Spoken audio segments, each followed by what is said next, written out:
ब्रह्मा विष्णु गुरुर्देवो महेश्वरः गुरुः साक्षात् परं ब्रह्म तस्मै श्री गुरवे नमः।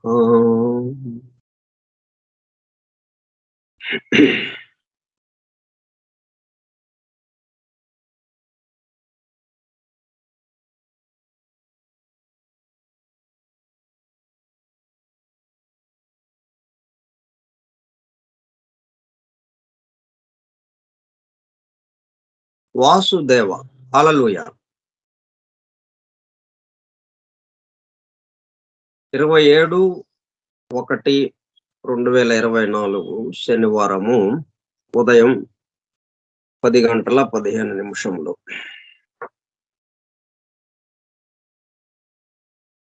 జాఫ్రీ హడ్సన్ ద్వారా అందింపబడిన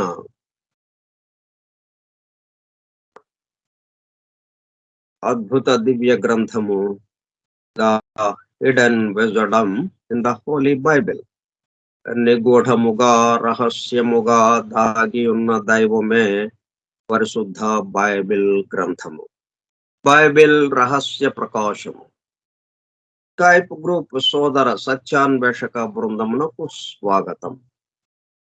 అందరకు నమస్కారం.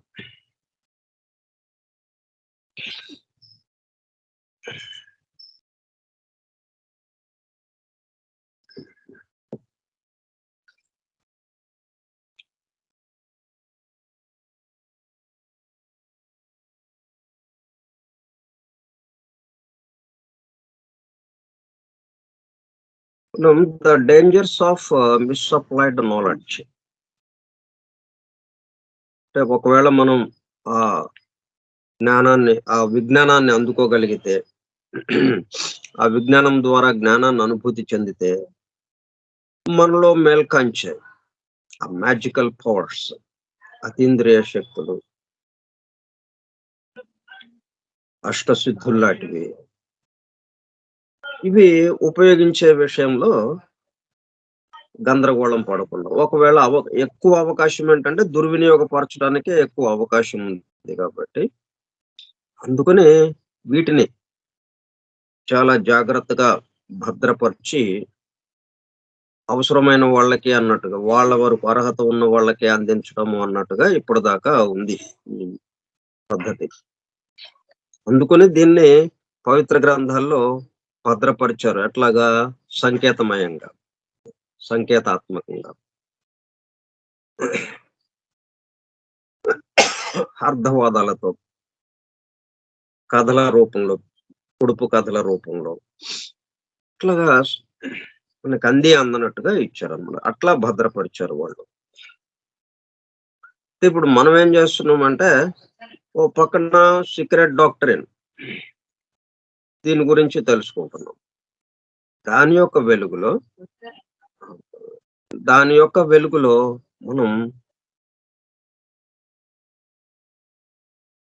ఇక మిగతా ఏ విషయాలైనా గాని, ఎక్కడ ఏ పవిత్ర గ్రంథంలో ఎటువంటియి ఉన్నా సరే, మనము దాంట్లో ఉన్నటువంటి నిగూఢముగా, రహస్యముగా దాగి ఉన్నటువంటిదేమిటో, ఇవి మనం అనుభూతి చెందటానికి, తెలుసుకోవటం, తర్వాత అనుభూతి చెందటానికి మనం ప్రయత్నం చేస్తున్నాం ఇప్పుడు దీని ద్వారా.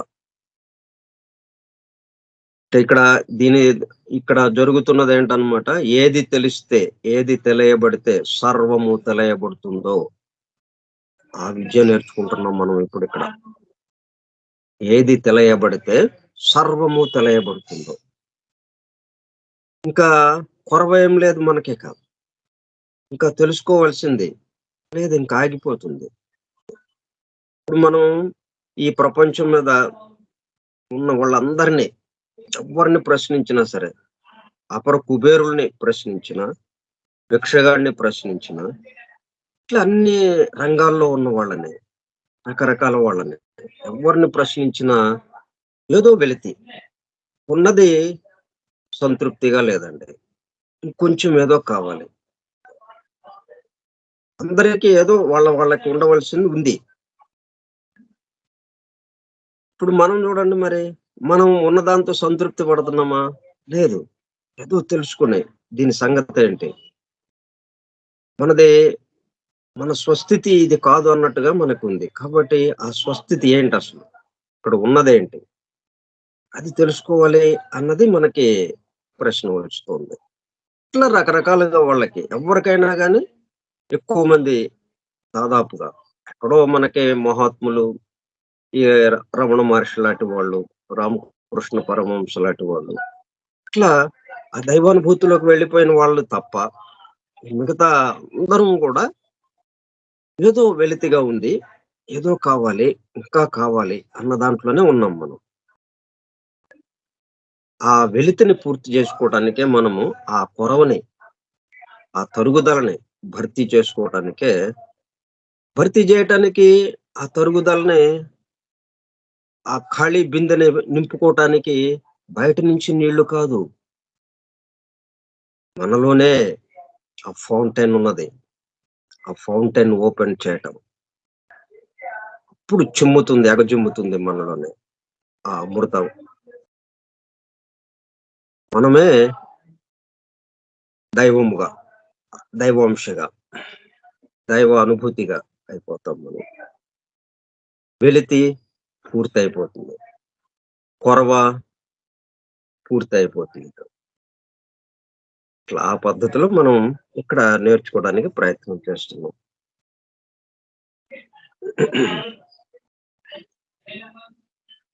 మామూలుగా అయితే ఇప్పుడు ఉన్నది ఏదో, అది సరిపోలేదు, ఇంకా కావాలండి.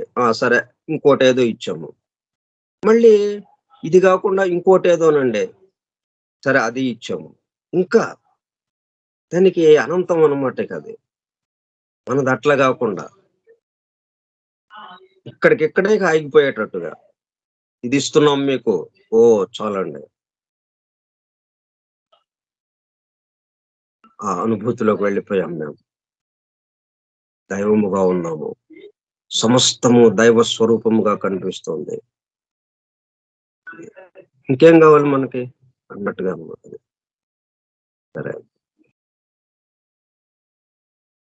To preserve and convey this power giving knowledge, a peculiar language was invented by its discoverers. అంటే ఉన్నది కవర్ వేసినట్టుగా అనిపిస్తోంది.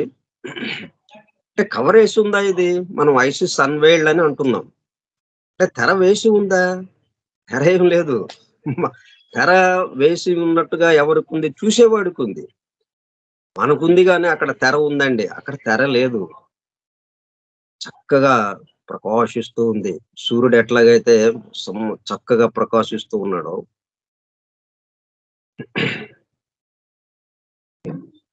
మరి ధృతరాష్ట్రుడు సూర్యుడిని చూడగలడా? ఇట్లా పుట్టుగ్రుడ్డి. చూడగలడా? అట్లాగా అయిపోయిందన్నమాట మన పరిస్థితి. ఇక్కడ ఉంది గాని, బాహాటంగానే అది తెర వేసినట్టుగా మనకనిపిస్తోంది. అందుకని ఆ తెర తీయాలండి. ఆ ముసుగు తీయాలి. ఆ కవర్ ఏదో పెట్టారు. ఆ కవర్ వేసేశారు పైన. ఆ కవర్ తీయాలి. కవర్. కవర్ అంటే అర్థం ఏంటి? ఆ కవర్ వేసి ఉంది. ఆ కవర్ లోపల ఉన్నదేదో ఆ కవర్ తీసేస్తే, ఆ కవర్ లోపల ఉన్నదేదో మనకి కనిపిస్తుంది. మనకి తెలుస్తుంది. By its discoverers. దీన్ని ఎవరైతే అనుభూతి చెందారో, ఎవరైతే దర్శించారో, ఇంకా కవర్ ఏం లేదు. ఆహ్, తెర ఏమి లేదిక. బాహాటంగా చక్కగా కనిపిస్తోంది. చక్కగా ప్రకాశిస్తోంది అని ఎవరైతే ఆ ప్రకాశాన్ని, ఆ వెలుగుని అనుభూతి చెందారో వాళ్ళేం జేశారు? ఎ పెక్యులర్ లాంగ్వేజ్ వాస్ ఇన్వెంటెడ్. ఆ విషయాన్ని వాళ్ళకందిన విషయాన్ని యథాతథంగా అందించకుండా అంటే ఆకలి వేసిన వాళ్ళకే అది అందింపబడాలి అన్న ఉద్దేశ్యంతో. ఇప్పుడు ఆకలి వేసిన వాళ్ళకే అది అందించబడాలి అనంటే, ఆకలి లేని వాళ్ళ దగ్గర అది పెట్టామనుకోండి, అది చెల్లాచెదరు జేసేస్తారు. ఇప్పుడు మనం ఎవరైనా ఈ కుక్కలో లేకపోతే పిల్లులో ఏదో ఒకటి వచ్చి తింటాయిలే అని చెప్పి మనం ఏదన్నా ఒక ప్లేట్‌లో అవి తినటం కోసం ఆహ్, ఇంటి ముందు పెడతాం మనం. వాటి కోసం అని చెప్పి. ఆకలిగా ఉంటే అవి తింటాయిలే అని చెప్పి. అయితే ఆకలి లేని ఒక కుక్క వచ్చిందనుకోండి. ఒక పిల్లి వచ్చిందనుకోండి. ఏం చేస్తుంది దాన్ని? మొత్తం కచరా కచరాగా చేసేస్తుంది. అంటే దానికి ఆకలి లేదు. అందుకని ఆకలి లేదని ఎళ్ళిపోతుందా? ఎళ్ళిపోదు. దాన్ని గందరగోళంగా మొత్తం చెల్లాచెదురు చేసేస్తుంది. ఆ గుమ్మం అంతా వాటితో నిండిపోతుంది. ఆ ఇంటి యజమాని ఆ ఇంట్లో ఉన్న వాళ్ళంతా తల పట్టుకోవాలి. ఏంట్రా బాబు ఇది అనేసి. మళ్ళీ అదంతా శుభ్రం జేసుకోవాలి కదా! అందుకని అందుకు పెక్యులర్ లాంగ్వేజ్ అంటే బాహాటంగా పెడితే అట్లా జరగొచ్చు కాబట్టి పెక్యులర్ లాంగ్వేజ్ దాన్ని అందివ్వటంలో ఎటువంటి భాషను వాడారు వాళ్ళు?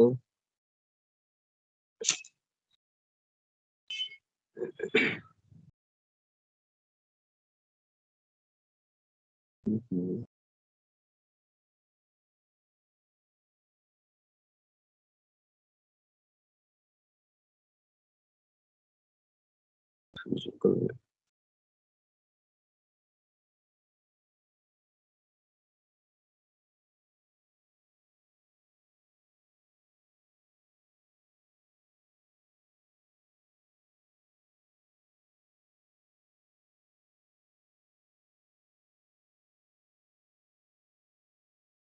ఒక అసాధారణమైన అంటే ప్రత్యేకంగా దాని గురించి తెలుసుకుంటే గాని అది తెలియబడదు. అదే మూత వేసింది అన్నట్టుగా ఉంటామనమాట. ఆ మూత తెరిస్తే గాని అది తెలియబడదు అన్నట్టుగా. ఇట్లా ఒక అసాధారణమైనటువంటి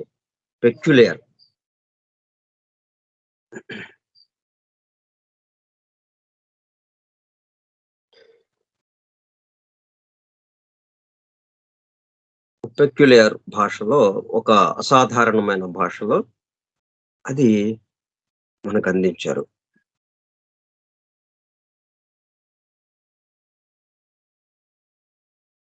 అయితే ఇప్పుడు దీనికి సంబంధించిగా రాబోయే 6వ ఇప్పుడు ప్రస్తుతము 5వ మూలజాతికి సంబంధించిన 5వ ఉపజాతి జరుగుతూ ఉన్నది. 5వ ఉపజాతి ఈ చివరకొచ్చేసి 6వ ఉపజాతి రాబోతుంది.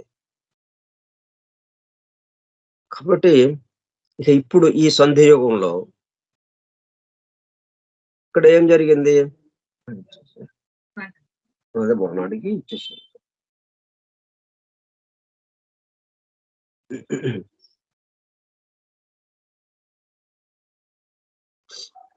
ఈ సంధి యుగంలో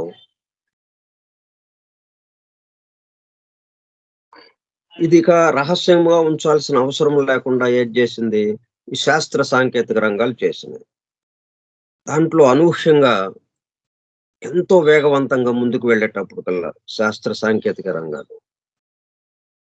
అప్పుడు దీనికి సంబంధించి వీటి మీద వీటికి మ్యాజికల్ పవర్స్ ఉంటాయి. మనకి అతీంద్రియ శక్తులు వస్తాయి, అష్టసిద్ధులు వస్తాయి. అంటే వాటికి సంబంధించిన విషయాల పట్ల ఆసక్తి తగ్గిందిప్పుడు. ఎందుకంటే అవన్నీ జరిగిపోతున్నాయి మనకి. అతీంద్రియ శక్తుల ద్వారా ఏంటి చే మనకి తెలియాలి. అవన్నీ ఇక్కడ మనం ఈ శాస్త్ర సాంకేతిక రంగాల ద్వారా చాలా వరకు మనకి అందుబాటులోకొచ్చేసింది. మనకేమాత్రం శ్రమ లేకుండా. అందువల్ల వాటి మీద ఎక్కువ ఆసక్తి తగ్గిపోయిందిప్పుడు. కాబట్టి ఏదైనా అందుకుంటే చక్కగా దైవాన్ని అందుకోవటము అన్నట్టుగానే ఉంటుంది గానీ, ఇంకా వాటికి సంబంధించినటువంటి వ్యతిరేకమైనది ఏదైతే ఉందో, ఈ మ్యాజికల్ పవర్స్ వాటిని చక్కగా ఉపయోగించడం ఎదుటి వాళ్ళ మీద, ఈ చేతబడులు లాంటివి మరి ఇవన్నీ పోయినాయి. క్షుద్ర శక్తులతో క్షుద్ర మంత్రాలు వాటికి సంబంధించి వాటి మీద ఆసక్తి ఉండడం. అవన్నీ ఇప్పుడు ప్రేతాత్మలతో మాట్లాడడం, ప్రేతాత్మల ఆవాహనం చేయడం ఇవన్నీ ఇప్పుడు లేవు. ఎక్కడ అంతకుముందు ప్రపంచవ్యాప్తంగా చాలా ఎక్కువగా ఉండేదన్నమాట. ఇప్పుడు ఎక్కడ ఏమి చడీ చప్పుడు లేదిక. మొత్తం దేనివల్ల అయింది? ఈ శాస్త్ర సాంకేతిక రంగాలు. దీని యొక్క అభివృద్ధి వాటిని నెమ్మదిగా కనుమరుగయ్యేటట్టు చేసేసింది. అందుకని సీక్రెట్ డాక్టర్‌ని ప్రవేశపెట్టారు. అంటే సమస్త రహస్యాలు బాహాటంగా. ఇక రాబోయే 6వ ఉపజాతి దీనికి సంసిద్ధంగా ఉంటుంది. ఈ 5వ ఉపజాతికి సంబంధించి చిట్ట చివరగా ఉన్నవాళ్ళు దానికి సంసిద్ధతగా ఉంటారు. కాబట్టి ఇక్కడ ప్రమాదం ఏమీ లేదు. అందుకని సీక్రెట్ డాక్టర్‌ని చక్కగా మనకు అందుబాటులోకి తీసుకొచ్చారు. అందువల్ల దాని యొక్క వెలుగులో ఇప్పుడు మనం ఎక్కడెక్కడైతే రహస్యాలుగా అందనట్టుగా ఒక పెక్యులర్ లాంగ్వేజ్, ఒక అసాధారణమైనటువంటి భాషలో, సాంకేతిక భాషలో, సాంకేతిక లిపిలో, సాంకేతిక బొమ్మలుగా ఉన్నటువంటి వాటిల్లో రేఖాగణిత బొమ్మలకి సంబంధించి వాటి అట్లాగే ఇచ్చిన ఇవన్నీ ఇప్పుడు మనం తెలుసుకోవడానికి వీలుగా మనకు అందుబాటులోకి వచ్చిందనమాట అది. To preserve and convey this power-giving knowledge, a peculiar language was invented by its discoverers. అంటే అంతకుముందు జరిగింది ఇది. పెక్యులర్ లాంగ్వేజ్ లో ఇచ్చారు. మరి పెక్యులర్ లాంగ్వేజ్ లో ఇస్తే మరి మనం ఎలాగా తెలుసుకోవటం?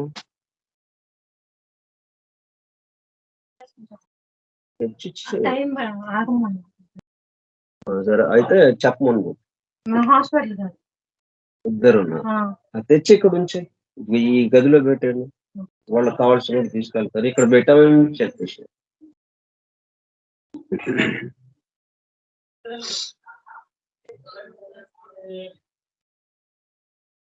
by means of pseudo history,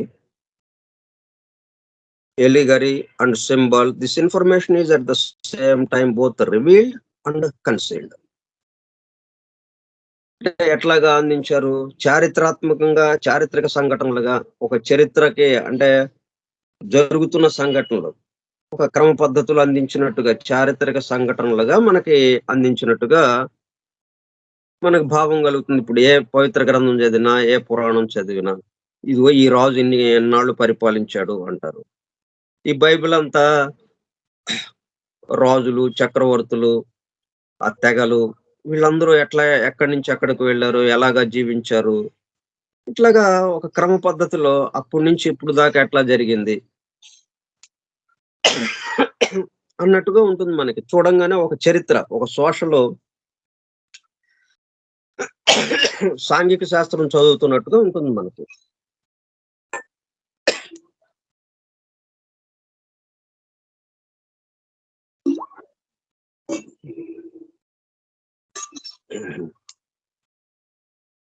By means of pseudo history,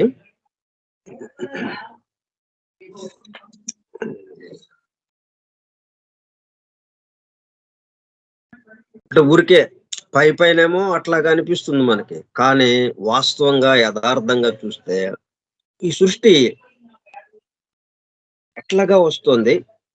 ఈ సృష్టి యొక్క అమరిక కూర్పునే. వాటి ద్వారా సృష్టిలో ఉన్నటువంటి ధర్మాలు, సూత్రాలు, సిద్ధాంతాలు ఇవి ఎట్లాగా పనిచేస్తున్నాయి? శక్తులు, పవర్స్ అండ్ ఫోర్సెస్ అన్ని ఎట్లాగా పనిచేస్తూ ఉన్నాయి. ఈ 7 లోకాలు ఎలాగా ఏర్పడ్డాయి? 7 లోకాల్లో మళ్ళీ ఏ విధమైనటువంటి పరిస్థితులు ఉంటాయి?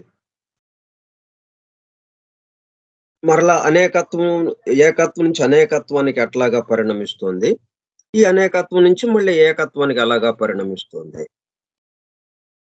వాటికి సంబంధించి వాటికి అనుగుణంగా ఇక్కడ వ్యక్తుల్ని చూపిస్తూ ఆ ఫోర్సెస్, పవర్స్ వాటి బదులుగా ఇక్కడ సంకేతాత్మకంగా ఈ వ్యక్తుల పేర్లతో, ఈ సమూహాల పేర్లతో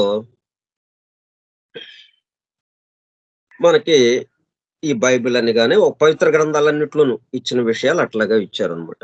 సూడో హిస్టరీ. సూడో అంటే అబద్ధమైన, కపటమైన రూపం మాత్రమే కలిగిన pseudo history, allegory and symbol. This information is at the same time both revealed and concealed. అంతవరకే మనం ఆగిపోయామా? మనం గోతిలో పడ్డట్టు అయిపోతుంది. అంటే మనం మోసపోయినట్టు అవుతుంది. ఎందుకంటే అది కపటం. అంతవరకు ఇచ్చింది కాదది. లోతుగా దాని వెనుక ఆధారంగా ఉన్నది ఏదైతే ఉందో, ఈ సృష్టిలో ఉన్నటువంటి మొత్తం ధర్మాలు, పనిచేస్తున్న శక్తులు, సూత్రాలు వీటన్నిటిని మనకి తెలియపరచడానికి ఆ రూపంలో అందించారు. మనం అట్లాగా చదువుకోకపోతే ఈ చరిత్రలాగా అయిపోతుంది. ఓహో, అప్పుడు ఆ కాలంలో ఆ రాజు అలా పరిపాలించాడు, ఆ రాజ్య పరిపాలనలో, ఆ రాజు పరిపాలనలో ఈ విధంగా జరిగింది. ఈ తెగలు, ఈ సమూహాలు ఇక్కడ ఒక చోట నుంచి ఇంకో చోటకి వలస వెళ్ళారు. ఇట్లాగా మనకి వస్తూ ఉంటాయి అన్నమాట. అట్లా మోసపోవటానికి వీలవుతుంది. Both revealed and concealed. అందుకని ఏం చేశారనమాట, is at the same time both revealed and concealed. బాహ్యంగా మనకి అందించినట్టు ఉంది,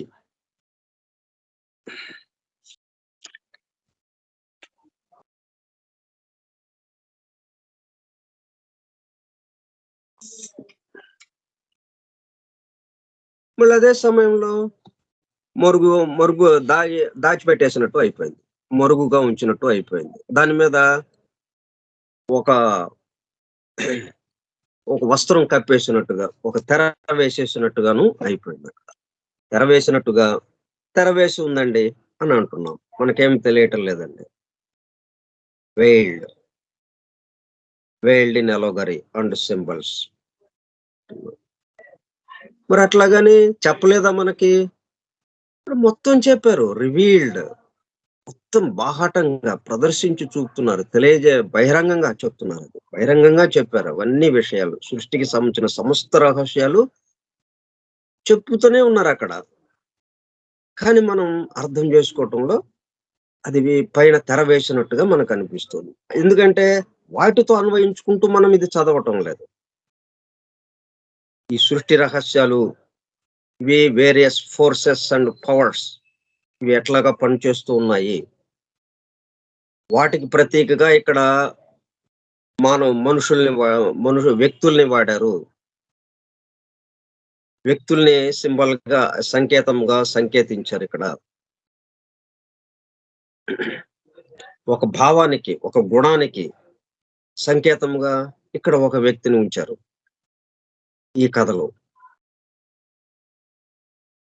కాబట్టి అతను యెహోషువ, మనకి వీటిలో ఎన్నో పేర్లు వస్తాయి. మోజెస్, యెహోషువ, ఆడమ్, ఈవ్. మరి ఆడమ్ అని వస్తే అది 3 స్థాయిల్లో 3, 3 రకాల ఆడమ్స్ ఉన్నారు అక్కడ. మనకి చెప్పిన బైబిల్‌లో చెప్పినటువంటి ఆడం భౌతిక స్థాయికి సంబంధించి. పూర్తిగా మూడో స్థాయికి సంబంధించి.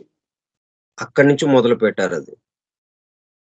అట్లా ఇవన్నీ మనం వాటికి అన్వయించుకుంటూ చదివితే అప్పుడు ఇవి పూర్తిగా మనకి రివీల్డ్ అవుతాయి. అంటే బహిరంగంగా మనకి ఎదుట మనము దర్శించటానికి అవకాశంగా ఉంటుంది. అవే పవిత్ర గ్రంథాల్లో మళ్ళీ కొత్తగా వేరే చోటకి వెళ్ళలేదు. అవే పదాలు, అవే అక్షరాలు, అవే పదాలు, అవే వాక్యాలు. అంతకుముందు మామూలు చరిత్రలాగా ఉందది. అదనమాట. Man's unawareness of spiritual and occult teachings is due, however, not only to their protective concealment within scripture and mythology, but also to his lack of interest in them. But also to his lack of interest. ఇప్పుడు మనం వెళ్ళంగానే అంటే మనకి అడగంగానే ఇచ్చేసారనుకోండి, సరే. లేకపోతే ఇంకెళ్ళిపోతాం. ఏదో కొద్దిగా శ్రమ తీసుకొని దాని గురించి ఏదో చేయాలి అనంటే, దాని గురించి కొంత ఆలోచించాలి అనంటే, ఇంకా ఇక దాని వైపుకే వెళ్ళం. దాన్ని వదిలేసేస్తాం ఇక. అంటే లోపల ఆకలి లేదు. ఆకలి లేదు కాబట్టి ఏం చేస్తాం? ఆకలి లేని కుక్క, ఆకలి లేని పిల్లి ఏం చేసినాయి? అట్లాగా మనం దాన్ని వదిలేస్తాం. ఇంకా అవి చెల్లాచెదురు చేసినాయి. మనం చెల్లాచెదురు చేయకుండా వదిలేస్తాం. కొంతమంది దాన్నేం చేస్తారంటే, దీని ఆధారంగా ఈ దేవుడు లేడు, ఏమీ లేదు అనే నాస్తికత్వాన్ని ప్రబలేటట్టుగా ఉపన్యాసాలు ఇస్తూ ఉంటారు. మూఢ విశ్వాసాలు ప్రబలేటట్టుగా. లేకపోతే మూఢ విశ్వాసాలు ప్రబలేటట్టుగాను. అట్లా జరుగుతుంది. Man's unawareness of spiritual and occult teachings. అంటే ఇక్కడ మరి ఇవన్నీ ఇస్తున్నవేమిటి? ఆధ్యాత్మికంగా, అలాగే నిగూఢంగా దాగి ఉన్నటువంటి ఆ బోధలు. ఆ బోధనలని మనము అన్‌అవేర్‌నెస్ వాటికి సంబంధించి ఏమాత్రము అవగాహన లేకుండా, తెలియకపోవటం వల్ల మనకి. ఆ బోధనకి సంబంధించినటువంటి విషయాలు మనకి తెలియకపోవటం వల్ల, నేరుగా మనం యేసుక్రీస్తు బోధించింది మరి ఉపమాన రీతిలో బోధించాడాయన. మరి అదే గ్రంథంలో మార్కు సువార్త గాని, మత్తయి సువార్త గాని, ఇట్లా ఆ 4 సువార్తలున్నాయి. వాటిల్లోనే మరి ఈ శిష్యులు అడిగారు. ఏంటి ఇట్లా చెప్తున్నారు సామాన్య జనానికి అని చెప్పి. మళ్ళా ఎందుకంటే ఆ సామాన్య జనానికి పొడుపు కథల్లాగా చెప్పి, దానికి సంబంధించిన పూర్తి వివరణ వీళ్ళకి అందజేశాడు. వీళ్ళకి బోధించాడు. ఈ 12 మంది శిష్యులకి. మరెందుకు అట్లాగా చేశారు అంటే, ఇది ఆధ్యాత్మిక విషయాలు అట్లాగే నిగూఢంగా రహస్యముగా ఉన్నటువంటిది మొత్తానికి ఆధారమైనటువంటి అంతా ఒకడు నడుపుతున్నాడు అన్న భావం ఇంకా వాళ్ళకి అందలేదు కాబట్టి. అది అందితే గాని ఈ విషయాలు అర్థం కావు. వీళ్ళేంటంటే ఈయన నమ్మారు. దానికి బదులుగా ఏంటి ఈయనను నమ్మాలి. క్రీస్తుని నమ్మడం. ఆయన రక్షకుడుగా స్వీకరించటం. అట్లా ఎవరో ఒకరిని నమ్మటం, రక్షకుడుగా స్వీకరించడం వల్ల ఏమవుతుంది?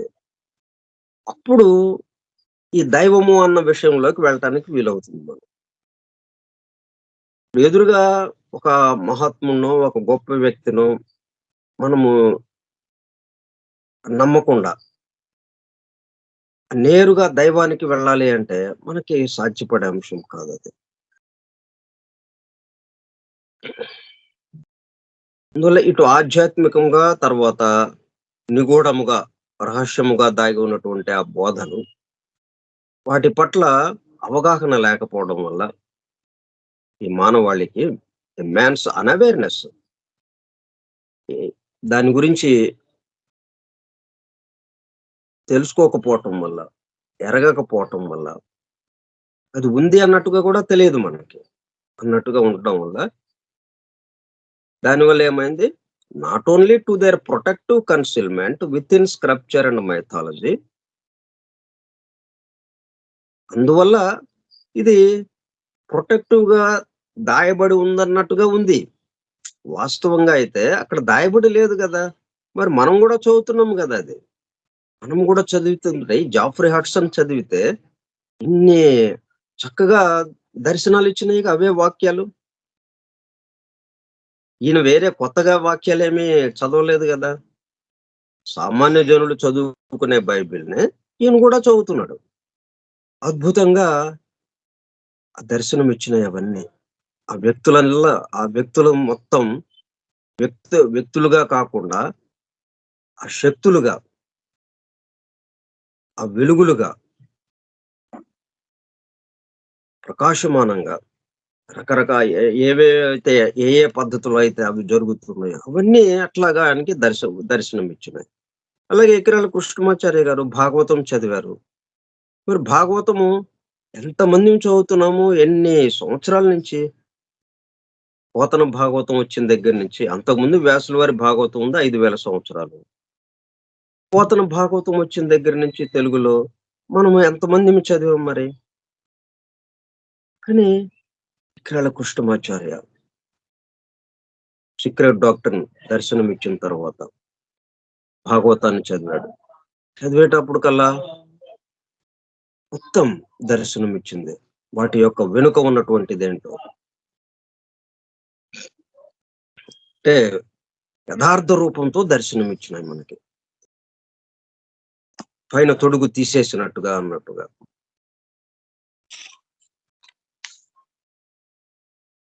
ఆ ప్రొటెక్టివ్ కన్సీల్‌మెంట్ అంటే కాపాడేటటువంటి, రక్షించేటటువంటి,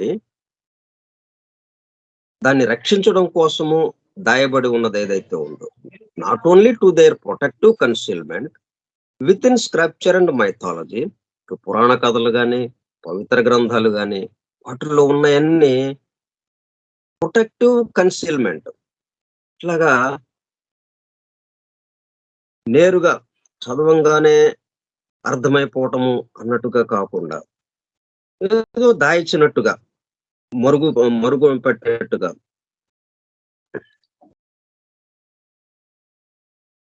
అట్లాగా మరుగు చేసి దాన్ని భద్రపరిచినట్టుగా మనకి ఉన్నది. ఎవరికి? సామాన్య జనులకి.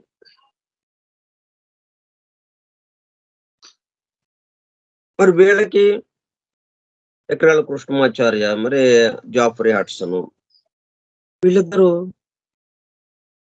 వాళ్ళకి దర్శనం ఇచ్చినాయి. అవే వాక్యాలు, అవే కథలు, వాటిల్లో ఉన్నటువంటి అంతరార్థాలు, సృష్టికి సంబంధించినటువంటి సమస్త రహస్యాలు.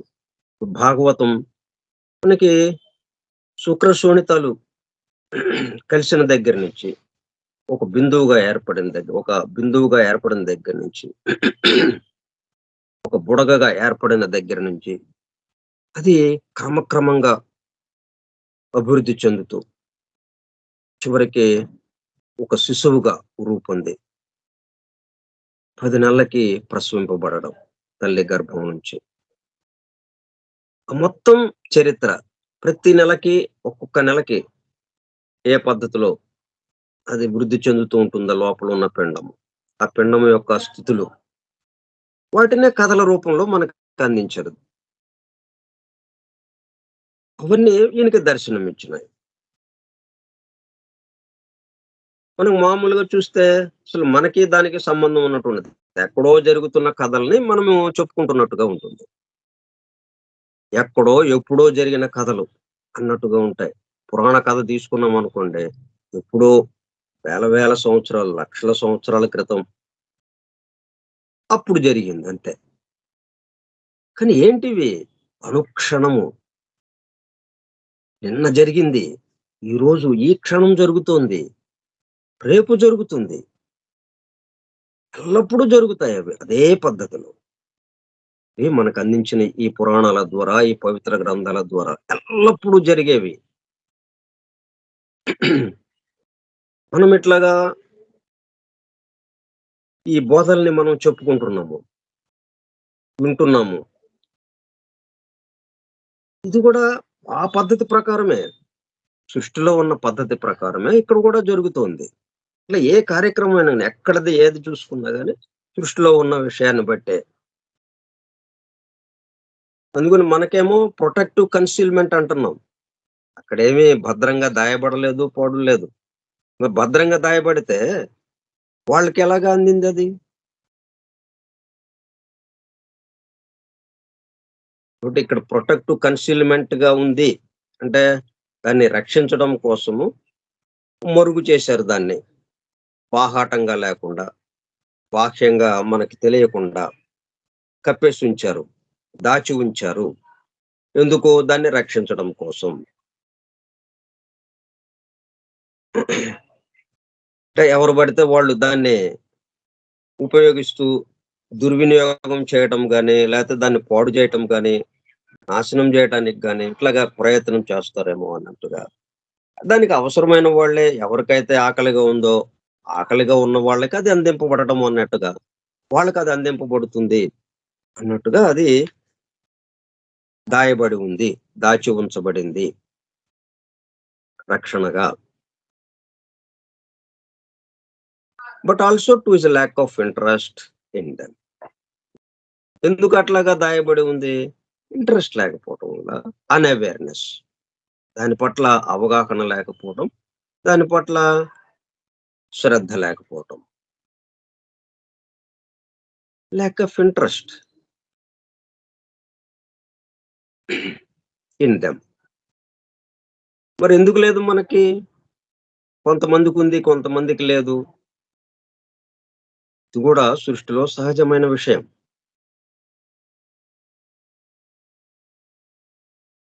ఇది నెమ్మదిగా వాళ్ళకి కూడా, మిగతా వాళ్ళకి కూడా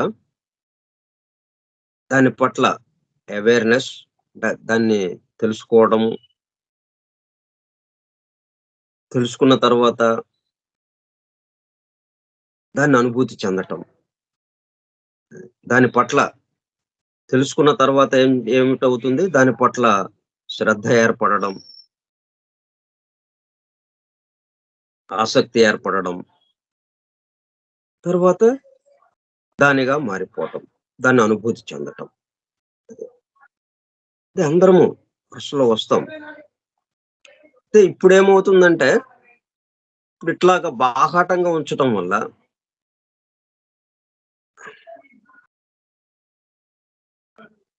ఇది ఎట్లాగా ఉంచుతున్నారు? సర్వీస్ అన్న పాయింట్ ముందు పెట్టి. ప్రతిఫలాపేక్ష లేని నిస్సంగ సేవా పరాయణత్వము అన్న పదాన్ని ముందు పెట్టి, అట్లాగా ఎవరైతే ఉంటారో వాళ్ళకి మొత్తం దర్శనం ఇస్తూ ఉంటుంది. అట్లా ప్రతిఫలాపేక్ష లేని నిస్సంగ సేవా పరాయణత్వము అనేటప్పుడు కల్లా అమ్మ బాబోయ్! అది మనం ఎక్కడ చేస్తాము? ఇప్పుడు నా కుటుంబానికి నేను ఎంతో పనులు చేసుకోవాలి. నీ ఊళ్ళో వాళ్ళకి నేనెక్కడ సేవ చేస్తాను అని చెప్పి మనం దూరం అయిపోతాం. అట్లా కాకుండా మనమేంటి ఇప్పుడు, మనం చేస్తున్న పనులేంటి? అదొక్కటే. ఎవరికి చేస్తున్నాం? కాబట్టి మనకి పూర్తి అర్హత ఉంది. పూర్తి అర్హత ఉంది గాబట్టి అక్కడ కనిపిస్తుంది అంతే ఇక. ఎందుకంటే అక్కడ దాచి ఉంచబడలేదు. దాచి ఉంచబడ్డట్టుగా ఎవరు కనిపిస్తుంది? దీని పట్ల అంత ఆసక్తి అంటే నా కోసము అనేటప్పటికల్లా అక్కడ తెర వేసినట్టు అయిపోతా ఉంది. నా చుట్టూ ఉన్న వారి కోసం, అందరి కోసం, ఈ సృష్టించిన వాడి కోసం అనేటప్పటికి అసలు అడ్డు ఏమి లేదింక. మొత్తం కనిపిస్తుంది. అంత తేలికగా మనం అంత తేలిక అనమాట ఇది. ఎందువల్ల అంత తేలికైంది? ద సీక్రెట్ డాక్టరీన్ మనకు అందింపబడడం వల్ల.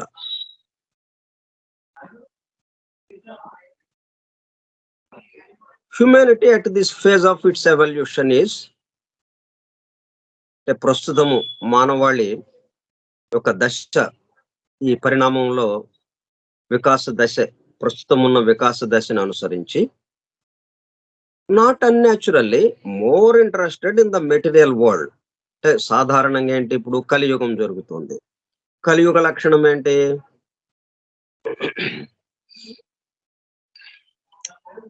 పూర్తిగా నాకు అన్నట్టుదే ఉంటుంది. అంటే నేను చుట్టూనే తిరుగుతూ ఉంటుంది, తన చుట్టూనే తిరుగుతూ ఉంటుంది. ఒక ప్రదక్షిణ మాత్రమే చేస్తాం, ఇంకో ప్రదక్షిణ గురించి మనకు అసలు దానికి సంబంధం లేదన్నట్టుగా ఉంటాం. 2 ప్రదక్షిణలు మనము భూమితో పాటు చేస్తున్నాం. అందరము భూమి మీద ఉన్నటువంటి ప్రతి జీవి, ప్రతి వస్తువు, ఏదైనా కానీ టోటల్ గా భూమి మీద తిరుగుతుంటే భూమి మీద ఉన్నాయి తిరగకుండా ఎలాగుంటాయి? 2 ప్రదక్షిణలు చేస్తున్నాయి కదా, మొత్తం 2 ప్రదక్షిణలు చేస్తున్నాయి. కానీ మనం ఏమవుతుంది, ప్రత్యేకంగా ఈ కలియుగంలో, అంటే వేసవి కాలంలో ఎండ అధికంగా ఉంటుంది అన్నట్టుగా, ఈ కలియుగ లక్షణం ఏంటి? తన చుట్టూ ఉండడం, తన చుట్టూ తాను తిరగటం. మొత్తం ఏది చేసుకున్నా గాని, ఏది తెలిసినా తన చుట్టూ తిప్పుకోవడం అన్నట్టుగా అయిపోతుంది, తన కోసం అన్నట్టుగా ఉంటుంది ఇక్కడ. ఇప్పటి ఎవల్యూషన్ కి సంబంధించి ఈ కలియుగంలో మళ్ళా 5వ మూల జాతి, ఈ 5వ అంకెకి సంబంధించి ఏంటి విశేషము? 5వ అంకె వైశ్య మనస్తత్వాన్ని తెలియజేస్తుంది. అంటే ప్రయోజనాన్ని ఆశించి పనులు చేయటం. వైశ్య మనస్తత్వం అంటే మరి వాళ్ళకి అది ఉండాలి. అట్లా ప్రయోజనం లేకుండా దీంట్లో ఎంత లాభం వస్తుంది అనేది వాళ్ళు అనుకోకపోతే ఆ పనికి వెళ్ళరు వాళ్ళు, ఆ వస్తువుని కొనరు వాళ్ళు. ఆ వస్తువుని తీసుకొచ్చి ఆ వస్తువు ఎవరికైతే అవసరం ఉందో వాళ్ళకి అందజేయటానికి వాళ్ళకి మనసు పుట్టదు. అందుకని వాళ్ళు ఏం బేరీజ్ వేసుకుంటారు, ఇది అమ్మితే మనకి ఈ వస్తువుని కొనుక్కొస్తాం, ఇది అమ్మితే మనకి ఎంత మిగులుతుంది, మనకి ఎంత లాభం వస్తుంది అన్నదే లెక్క వేసుకునే వాళ్ళు. అట్లాగా వ్యాపార మనస్తత్వంగా ఉంటుంది. ఇది 5వ మూలజ, అంటే 5వ సంఖ్య యొక్క విశేషం అది. మన పేరుల్లో గాని వీటిలో ఈ 5వ సంఖ్యకి సంబంధించి ఎవరైనా ఉన్నా సరే ఆ మనస్తత్వంగా ఉంటుందన్నమాట. అంటే యుగం, ఈ కలియుగం సంబంధించి ఈ 5వ మూల జాతి, ఈ 5వ మూల జాతికి సంబంధించి అట్లాగా వచ్చింది ఇప్పుడు. అలాగే కలియుగము కూడా పూర్తిగా తన చుట్టూ తిరగటం.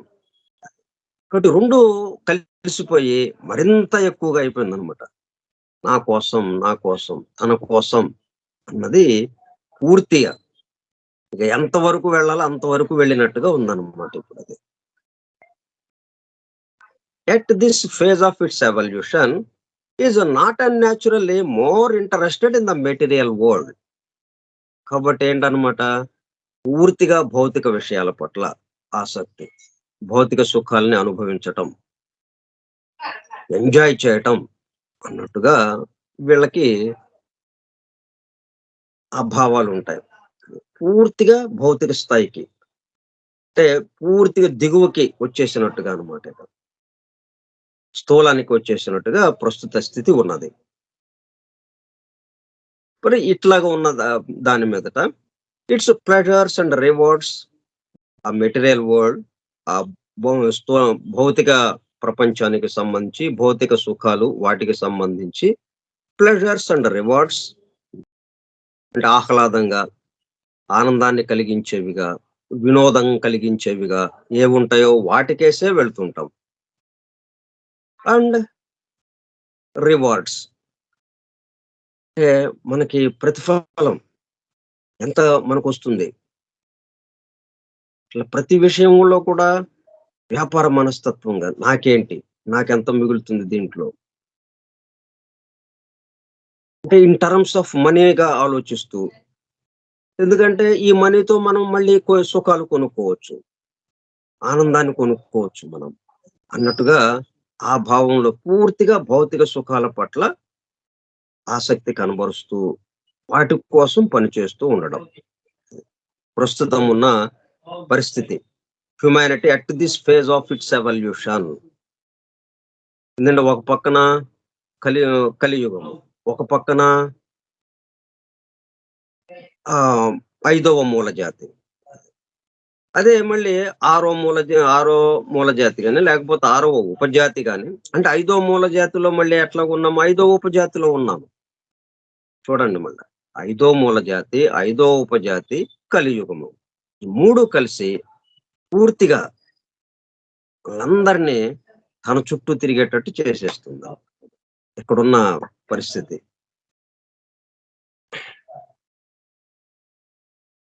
Pleasures and rewards then in the quest for interior enlightenment.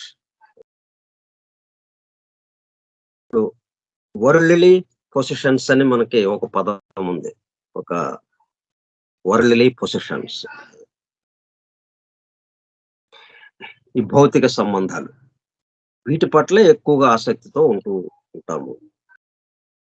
కానీ మనము దీంతో పాటు ఇంకోటి కూడా ఉంది కదా, ఇంకో ప్రదక్షిణ. ఆ ప్రదక్షిణ ఉన్నదన్నదే మర్చిపోయాం మనం. అది it's pleasures and rewards than in the quest for interior enlightenment. Okay, interior గా లోపల అంతరాంతరాల్లో లోని భాగంలో ఇంటీరియర్ ఎన్లైటన్మెంట్, ప్రకాశము, అజ్ఞానము, అజ్ఞాన బోధ జరిగి జ్ఞానము ప్రకాశించటం మనలో, మన లోపల ఇంటీరియర్ ఎన్లైటన్మెంట్, వాటి కోసం మనము అన్వేషించటం, వాటి కోసం వెతకటం అది లేదు. అంటే రెండు పనులు మనం చేసుకోవాలి, రెండు పనుల్లో ఒక పని మాత్రం చేస్తూ ఒక పని పూర్తిగా అసలు మర్చిపోయాం అనమాట అన్నట్టుగా ఉంది. ఏంటి రెండో పని? Quest for interior enlightenment, attainment of which it may be added demands a measure of renunciation.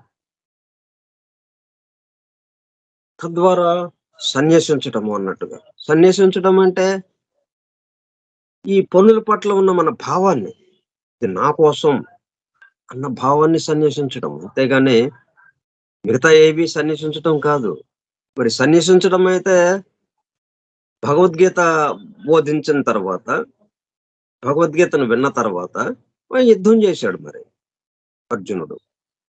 అర్జునుడు సన్యసించలేదు, సన్యసించాడు, సన్యసించి యుద్ధం చేశాడు. అక్కడ అది విషయం.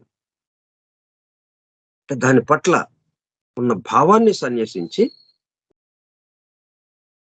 తన కర్తవ్యాన్ని నిర్వహించాడు, తన ద్వారా నిర్వహింపబడాల్సిన కర్తవ్యాన్ని నిర్వహించాడు. మిగతా విషయాలు మనం రేపు చెప్పుకుందాం. స్వస్తి ప్రజాభ్యః పరిపాలయంతాం న్యాయేణ మార్గేణ మహిం మహిషాః గోబ్రాహ్మణేభ్యః శుభమస్తు నిత్యం. లోకాః సమస్తాః సుఖినో భవంతు. లోకాః సమస్తాః సుఖినో భవంతు. లోకాః సమస్తాః సుఖినో భవంతు. ఓం శాంతి శాంతి శాంతి. ఓపికగా ఉన్నటువంటి సోదర సత్యాన్వేషక బృందమునకు ధన్యవాదములు. Thank you all. Vasudeva. Hallelujah.